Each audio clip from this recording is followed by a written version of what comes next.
Kasus bayi dan anak dibuang meningkat dari tahun ke tahun. Rumah aman diusulkan oleh Komnas Perlindungan Anak sebagai solusi. Mungil dan mengemaskan. Mudah sekali untuk jatuh hati pada sosok-sosok lucu ini. Namun tak semua orang merasakan yang sama. Beberapa pihak tega menjauhkan bocah-bocah lucu ini dari hidup mereka.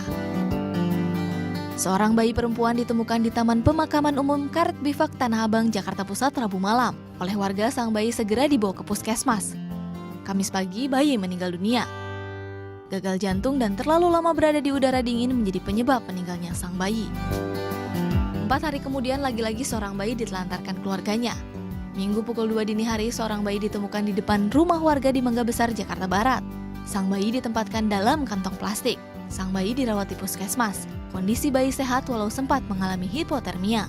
Ibu ngedengar suara, disangka ibu suara kucing. Terus nggak tahu, kan itu bayi tuh. Terus ibu kan naik dulu, ibu sangka kucing dah, nggak perhatiin tuh bayi. Terus saya naik turun, kok mungkin kenceng nangisnya. Udah gitu saya turun, saya lihat di situ, ini mah bukannya kucing, bayi, kata saya. Kian maraknya kasus bayi dibuang oleh keluarga mereka sendiri memancing reaksi masyarakat. Kejam banget ya Mbak, sebagai orang tua tuh kayak nyiris banget gitu kan, nggak berkemanusiaan gitu kan, sampai dibuang kayak begitu gitu. Ya kalau seenggaknya sih jangan dibuang seperti itu gitu kan ya, atau dikasih ke orang atau kan dititipkan ke panti asuhan. Namanya bayi itu kan anak tuh titipan Allah. Ya, titipan Allah, jadi itu sangat-sangat kejam sekali gitu, anak keterlaluan. Dan kalau kalau emang ada hukuman yang sangat berat tuh ya kalau bisa dihukum seberat-beratnya. Tindakan yang cukup ya secara kemanusiaan itu tega banget ya. Kita kalau masih berpikir dengan akal sehat itu tega banget. Kita nggak mungkin berani sampai seperti itu. Data dari Komnas Perlindungan Anak menunjukkan di Indonesia kasus anak dibuang meningkat dari tahun ke tahun. Di tahun 2010 ada 104 anak yang dibuang oleh keluarga mereka. Di tahun 2011 ada 186 kasus. Di tahun 2012 162 kasus. Angka meningkat drastis di tahun 2013 menjadi 276 kasus. Anak dibuang penyebab utamanya karena ketidaksiapan seseorang atau pasangan menjadi orang tua. Faktor ekonomi dan sosial jadi penyebab utama. Mereka mendapatkan risiko seksual tadi dalam bentuk kehamilan yang sebetulnya di luar rencana mereka atau tidak diinginkan oleh mereka. Nah, karena dalam tanda kutip masyarakat masih memberikan kontrol gitu ya, bahkan stigma terhadap mereka yang hamil di luar nikah. Nah, itu yang terus kemudian mendorong mereka untuk melakukan tindakan-tindakan yang bisa menghilangkan nyawa dari bayi yang dikandungnya sendiri, itu tadi bayi yang dilahirkannya kan gitu ya, atau bahkan membuang secara tidak bertanggung jawab.